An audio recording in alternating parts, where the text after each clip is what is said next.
Bienvenue sur Qu'est-ce que la mode en partenariat avec la revue You Made. Nous sommes en direct du salon Impact Who's Next pour questionner la mode avec ceux qui la façonnent. Se questionner sur les grands enjeux de la mode responsable, la mode aussi dite libre. Nous sommes accueillis par l'agence artistique La Cour Paris. Je suis Elsie Pommier, l'animatrice du podcast Qu'est-ce que la mode, accompagnée par Cécile-Jeanne Guérard, fondatrice et rédactrice en chef de la revue You Made. Et aujourd'hui, nous avons la joie d'accueillir Sylvie Pourrat, qui est directrice de l'offre de WSN. Merci d'être parmi nous et de nous rejoindre sur ce plateau média. Merci à vous. Bonjour. Du coup, Sylvie, est-ce que vous pourriez, vous êtes directrice de l'offre de WSN, est-ce que vous pourriez peut-être nous donner un peu plus le détail de ce que vous faites, de ce qu'est WSN, qui régit notamment le salon Who's Next et Impact où on est aujourd'hui? Tout à fait. Le WSN, c'est un groupe qui a plusieurs salons, dont le salon Who's Next, et première classe, qui est aussi son premier salon fondateur en 89, donc 33 ans d'âge. Who's Next est arrivé en 94 et les petits derniers sont Impact en 2019 et Trafic la même année, notamment. Plus d'autres à venir. Donc effectivement, WSN, c'est le groupe qui a plusieurs salons et moi je suis directrice de l'offre et de la sélection du groupe WSN. Donc j'ai tendance un petit peu à dire que je m'occupe de tout ce qui est un peu contenu. Je mets mon nez un petit peu dans toute l'offre, dans tout le contenu. Et ça veut dire quoi, directrice de l'offre d'un salon? C'est avant tout sonder le marché pour effectivement comprendre là où il en est. Le marché, on va dire, réel, le monde dans lequel on vit. Et essayer de le retranscrire ici, présentement, au travers d'une sélection de produits qui correspond, somme toute, à l'ère du temps, voilà, au marché. C'est ça notre rôle. Et du coup, un salon, parce que la mode sans salon, ça serait pas trop la mode. En tout cas, ces 20 dernières années, ça a bien rythmé notre industrie et tout ça. C'est quoi vraiment le rôle qu'a un salon? Ça, c'est la très bonne question. Alors, je suis contente de vous l'entendre dire, que le salon a rythmé effectivement la mode. Bien sûr, un salon, c'est effectivement un lieu, je dirais, physique déjà. Et c'est pas rien de le dire aujourd'hui parce qu'on a traversé une période où on nous a plutôt enterrés vivants, je dirais, les 2 dernières années, au profit d'un digital soi-disant qui allait révolutionner et qui, somme toute, le révolutionne, mais qui ne le remplace pas. Donc un salon, c'est avant tout un rendez-vous physique qui donne rendez-vous à des personnes qui ont des choses à montrer et d'autres qui ont des choses à regarder. Et c'est la conjonction, c'est la rencontre de ces profils on voit le produit, la mode, et en plus de ça, on doit le toucher, on doit voir la vraie couleur, on doit appréhender sa texture, on doit tomber, en séduction devant des choses. On ne se dit pas avant d'arriver, tiens, je vais tomber en séduction de ci et de ça. C'est de la découverte et c'est au fil d'une visite qui va durer une journée, une demi-journée, 2 jours, 3 jours. En tout cas, nous, on est 4 jours pleins pour donner effectivement le maximum d'informations à un public de curieux et qui doit la retranscrire au cœur de sa boutique ensuite. Donc ça, c'est important. Moi, je dis toujours, là, depuis 4 jours, on est le 3e jour du salon, je me dis, bon, si on m'avait dit la semaine dernière, écoute, tu fais www.who'snext.com et tu vas voir les 640 marques, presque 640 marques qui constituent ta sélection, je pense que je n'aurais pas vu la même chose que ce que mes yeux voient depuis 3 jours en sillonnant les allées du salon. J'aurais pas pu trouver tout ce que j'ai vu moi-même, au travers d'un seul clic. C'est ça la vraie différence. Et le physique, il est là pour ça. Il est là pour émoustiller, il est là pour surprendre. Il est là pour nous faire s'arrêter sur des choses qu'on n'aurait pas du tout imaginées. Et c'est ça qui fait la surprise et l'émotion d'un salon. Et est-ce que justement ce serait l'influence, est-ce que ce serait ce que vous pourriez dire de qu'est-ce que la mode? Justement, c'est tout cet aspect-là de découverte, de toucher, de se dire, c'est tactile, c'est réel la mode. Oui, la mode, elle est réelle, oui, tout à fait. Elle est à la fois, elle est d'usage, on en a besoin. Et à la fois, elle est comment dire, frivole, factice. Il faut lui laisser aussi le droit de l'être. Je pense qu'il faut s'amuser un petit peu. Elle a le droit. On peut rêver d'ailleurs. On est là toujours à essayer de recréer un petit peu cette notion de rêve. Donc il faut la rendre aussi, il faut la libérer des contraintes. Les contraintes, c'est l'usage. Et puis après, le no contraintes, c'est le plaisir. Et la mode, la mode, c'est ça, avant tout. Oui, il faut le garder. L'alliance entre l'usage et la créativité, effectivement. Tout à fait, voilà. Et j'imagine que c'est ce que vous essayez d'incarner justement par le biais des salons. Ouais. Alors justement, quelle est la spécificité du Who's Next, du salon Who's Next par rapport aux autres salons que vous avez cités, donc qui sont également organisés par le groupe WSN. Le Who's Next, donc vous nous disiez qu'il est arrivé en 94. Ouais. Donc, qu'est-ce que c'est le Who's Next exactement? Alors le Who's Next, alors j'aurais tendance à dire, aujourd'hui c'est pas rien, c'est une institution.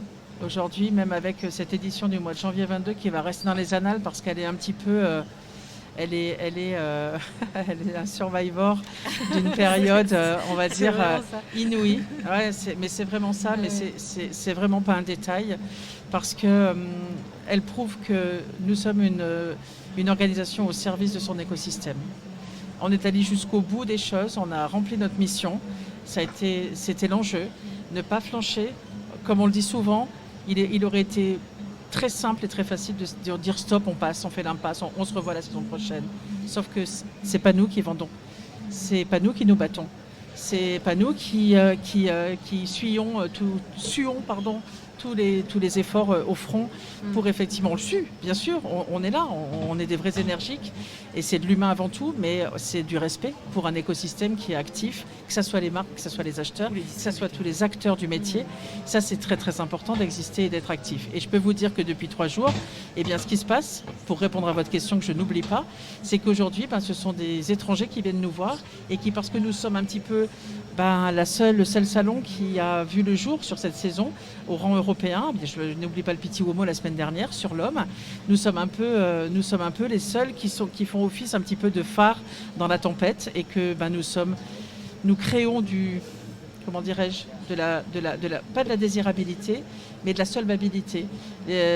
Si les gens nous regardent un peu comme une solution en se disant heureusement que vous êtes là, finalement, est-ce qu'on peut parler pour la saison prochaine? Finalement, on a besoin de vous et vous prouvez que on peut compter sur vous.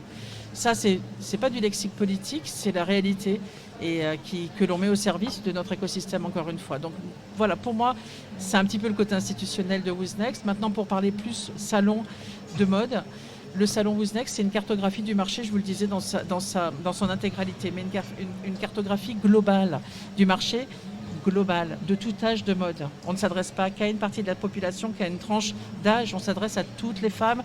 Parce que c'est un salon la pour mode femmes. Femme, Exactement. Voilà. C'est plutôt la mode femme. Aujourd'hui, on touche du doigt le no gender et l'unisexe. Forcément, c'est aussi l'ADN de Who's Next, puisqu'il est né du streetwear, ce salon, en 94. Donc le jean, le denim, la rue, etc. On y parlait déjà de streetwear et d'unisexe. On continue effectivement à surfer sur ces codes-là.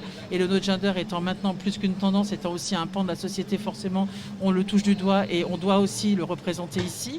En revanche, effectivement, c'est une mode femme structurelle, que ce soit dans les vêtements et dans les accessoires. On est beaucoup d'accessoires dans notre sélection Who's Next aussi.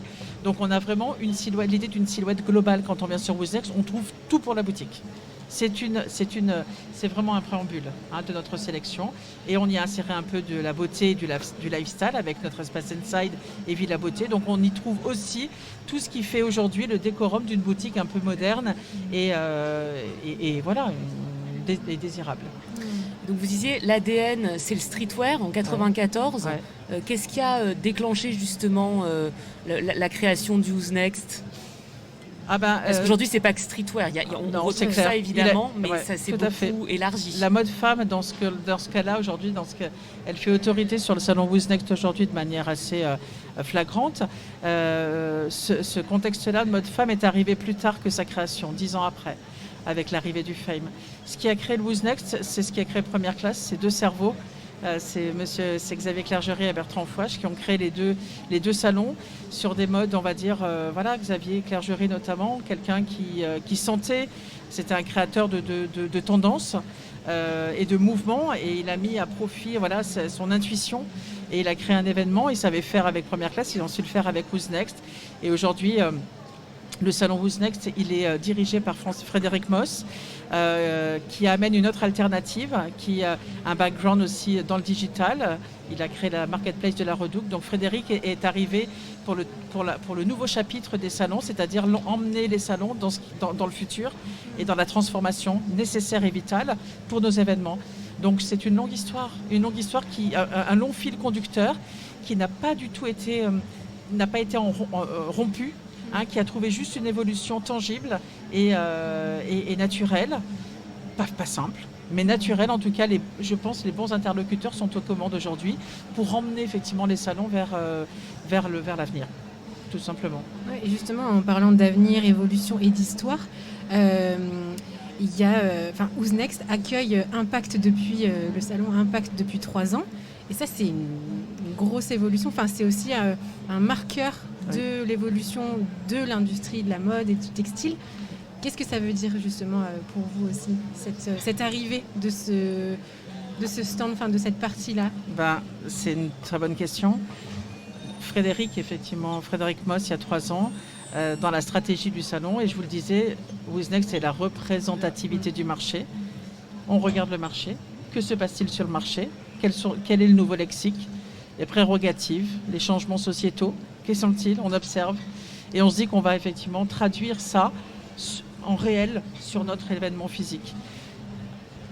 On aurait été aveugle si on ne s'était pas rendu compte que le monde parlait d'éco-responsabilité et de sustainabilité et tous ces nouveaux modes de fonctionnement et nouveaux codes.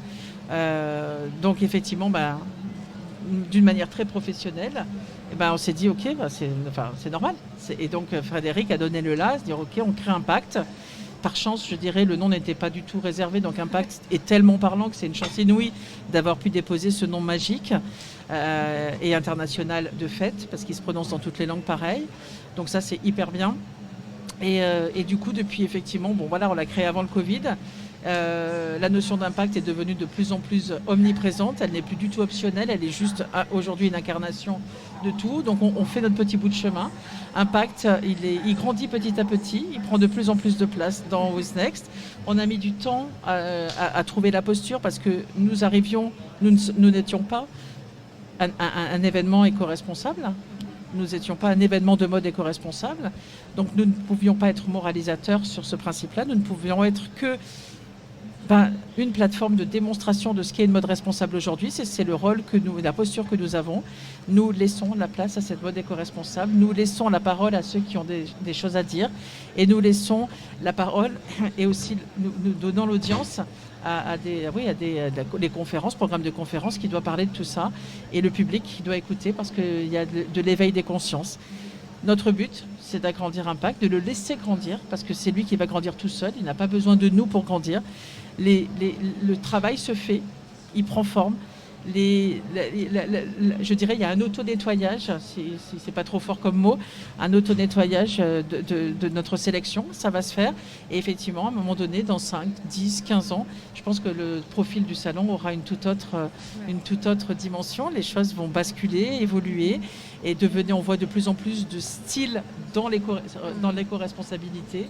C'est le but, c'est l'exigence du marché. C'est notre rôle, on est dans la mode, encore une fois, il ne faut pas l'oublier. Et donc, nous, on est vraiment hyper ravis de l'évolution qui est prise par ce petit secteur et cette intention-là qui va faire, je pense, boule de neige. Et justement, hier, on se baladait dans Who's Next et on se disait justement que les frontières étaient de plus en plus poreuses aussi entre ces stands et entre ces secteurs. Tout à fait, c'est ce que je dis, c'est vrai qu'on est dans l'éveil des consciences, donc on voit dans toutes les collections aujourd'hui, alors un exemple frappant, à côté de nous ici présentement, on a l'espace Ulule, on a lancé cette plateforme de crowdfunding qui est aussi purement impact dans les fondamentaux, dans le sens où un crowdfunding c'est déjà ne produire que ce que tu achètes, donc dans la slow fashion on est hyper là au taquet, ça coule de source, mais au-delà de ça, la sélection des 40 marques de Ulule, des jeunes marques émergentes, sont 100% impact. CQFD, aujourd'hui, ce n'est plus une option, c'est juste une normalité d'être impact quand on crée une marque. Donc déjà, ça, c'est déjà la première pierre à l'édifice, une des pierres à l'édifice. Et ensuite, donc d'insertion d'une mode éco-responsable naturellement dans la sélection du Who's Next. Et ensuite, on voit effectivement dans les autres univers du marketing impact qui effectivement s'insère un peu dans les axes de communication, des lignes capsules qui viennent effectivement cohabiter avec la ligne un peu plus mainstream. Donc on a cet impact-là et puis il commence à être dissocié de la ligne majeure, de la ligne, majeure. En fait, et c'est ça, donc on en est 3 ans, c'est un tout petit bout de chemin. Voilà, rendez-vous, je dis encore une fois, dans quelques années, je pense que le profil, la physionomie du salon Who's Next sera différente. Et effectivement, vous disiez, Sylvie, qu'aujourd'hui, toute marque qui se crée quasiment, elle se crée avec cet ADN éco-responsable et avec ces considérations d'impact, justement. C'est pas le cas, comme vous venez de le dire, des marques qui existent depuis plus longtemps et qui, elles, doivent s'adapter et intégrer justement des éléments de l'ordre de l'éco-responsabilité. Vous parliez à l'instant de communication. Justement, l'enjeu, c'est que ça ne soit pas que de la communication, c'est que ça soit vraiment intégré dans la marque. Est-ce que vous sentez vraiment ça aussi, au-delà du marketing, puisque vous êtes une observatrice depuis très longtemps de tout ce milieu de la mode, est-ce que vous sentez qu'il y a une réelle inflexion, mais dans les actes aussi, et dans la façon dont sont produits les créations, dans la façon dont effectivement les marques envisagent les choses dans leur business model même? Oui, la réponse elle est oui. Alors, si j'entends votre question, je note l'aspect production dans vos mots.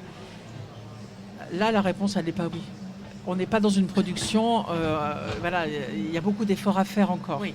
Mais dans une mécanisation, comment s'approprier impact, eh bien, il y a le recyclage, il y a le vintage.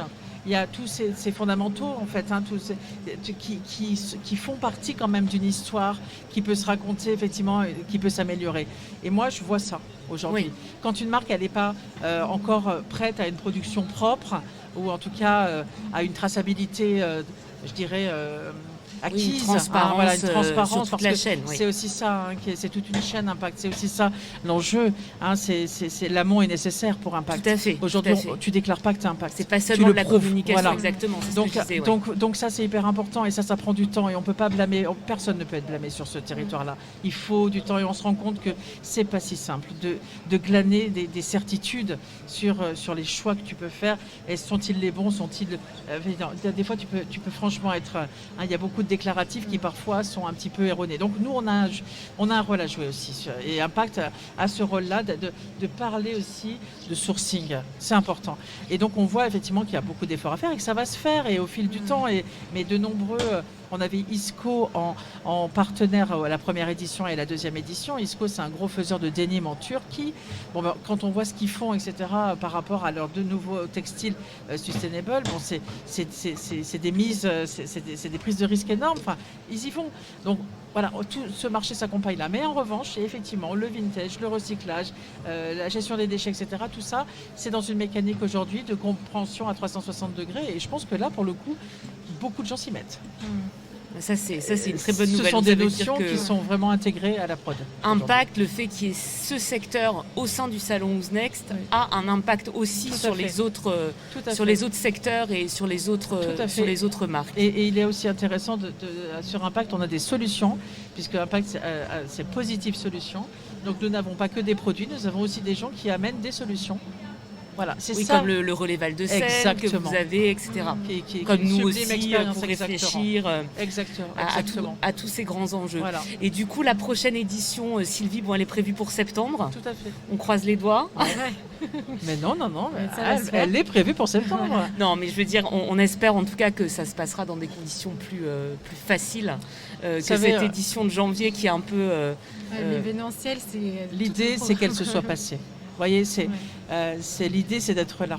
Enfin, la route, de toute façon, là, ce qu'on vient de vivre, c'est qu'on ne peut pas faire de prévision sûre à 100%. Il y a toujours un facteur risque énorme. Et là, ce qu'on a prouvé, c'est qu'il fallait être agilité.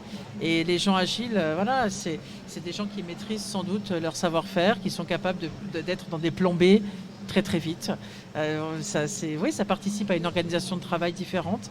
Mais je pense que je vous le dis, moi je suis assez fière d'avoir d'avoir effectivement fait partie des militants intramuros pour dire ok, on y va, quoi. Et du coup, en termes de... Là, ça fait que 3 jours, il y a encore aujourd'hui et demain, enfin, on est qu'au début de la 3e journée. Vous êtes plutôt... l'enjeu, effectivement, était de taille. Vous êtes plutôt satisfait de ce qui se passe sur le salon, là? Je ne vais pas faire de prosélytisme, mais je suis hyper contente. Hyper contente. Notre métier, c'est effectivement de réunir des marques. Notre second métier, c'est de faire venir des acheteurs, de communiquer, d'intéresser, de dire, c'est de porter la voix. Bon, voilà, c'est toujours... on ouvre un salon, on ne sait pas ce qui nous attend, même si on a des petits indicateurs. Bien sûr. Et les indicateurs qu'on avait avant l'ouverture du salon nous ont un petit peu fait chaud au cœur, parce qu'on avait des jolis chiffres de préenregistrement, on était fiers de ça. Mais après... on voit aussi des gens qui refusent de venir pour des raisons A, des raisons B. Voilà, on a appris hier qu'il y avait une grève de train sur la région Aquitaine. Clac, impact. Ça a une incidence directe sur notre visitora. Mais je veux dire, aujourd'hui, faut, comme je dis souvent, il faut voir la big capture. Bien sûr. Et c'est quoi l'information qu'on donne en fait au marché? C'est quand le Japonais qui est en train de nous regarder, parce qu'effectivement voilà, il va s'intéresser, et voilà, le podcast, il va traverser les frontières, etc. Tout ça, il y a un timing, ça a existé. Ça donne envie de venir entendre, de venir voir. C'est important. Il ne faut pas regarder que son périmètre, il faut voir beaucoup plus loin que ça. Oui, et comme vous disiez, ce qui est important aussi, c'est le faire. Je pense qu'on est tous d'accord Exactement. avec ça, et c'est aussi la raison d'être d'Impact. Tout à fait. Un grand merci, Sylvie Pourrat, d'avoir été avec nous. Ouais. Merci à beaucoup. vous. Et on avait une dernière question pour justement ces jeunes créateurs ou moi je pense à mes étudiants. Voilà, quels conseils vous donneriez, quelles ressources vous donneriez sur cette thématique, sur ce rapport au salon, sur le rapport de présentation, représentation, aller au contact, sortir de nos frontières justement. Voilà, quels conseils vous donneriez? Moi, je pense que je donnerais déjà l'idée d'être là, de venir visiter déjà, de s'intéresser. Je pense qu'il faut beaucoup de curiosité, il ne faut pas laisser tarir la curiosité. Ça, c'est hyper important. Ensuite, moi, ça fait 30 ans que je fais de la mode. Je baigne dans cette mode depuis 30 ans. J'ai étudié la sémiologie. J'ai été passionnée par la sémiologie de la mode et l'histoire de l'art. Aujourd'hui, j'ai vraiment... ce qu'on traverse, c'est quoi la mode pour moi? Je suis contente d'avoir vécu 30 ans de mode pour vivre ce tournant qui est radical aujourd'hui. Je me dis, vivre ça dans ma vie de modeuse, je trouve que c'est fabuleux. Parce que la mode, quand on regarde son histoire, elle est parsemée de momentum qui sont sacralisés et qui disruptent totalement un modèle pour l'incarner, pour l'historiser. Et du coup, la jupe, on a les pantalons pour les femmes. Il y a tout un tas quand on raconte l'histoire de la mode, il y a des momentum comme ça, des années 60. Tout ça, c'est vraiment... Et là, ce qu'on est en train de vivre, c'est ça. C'est une page historique d'un tournant dans la mode. Donc moi, les élèves, j'ai envie de leur dire, voilà, ça, c'est formidable de vivre ça, parce qu'il n'y a pas de... c'est pas linéaire, quoi. On n'apprend pas pour apprendre. Là, tu réfléchis, tu te positionnes. Le no gender, on en parle, c'est plus que sociétal, c'est qui tu es, comment tu vas actionner ça, comment ça va se... Et ça, c'est important. Je pense que c'est fondamental, mais je pense que j'aimerais bien être étudiant, moi, de mode, dans les années 22. Oui, c'est super bien. En tout cas, ça va être écouté. Merci beaucoup pour cette intervention. Merci beaucoup, Sylvie. Et pour tout ce que vous avez partagé. On se retrouve... en septembre. Oui. Et puis bon courage pour la suite et fin de ce salon. Merci à vous. Et pour la préparation du prochain. Merci beaucoup. Au revoir. Au revoir. Merci, au revoir.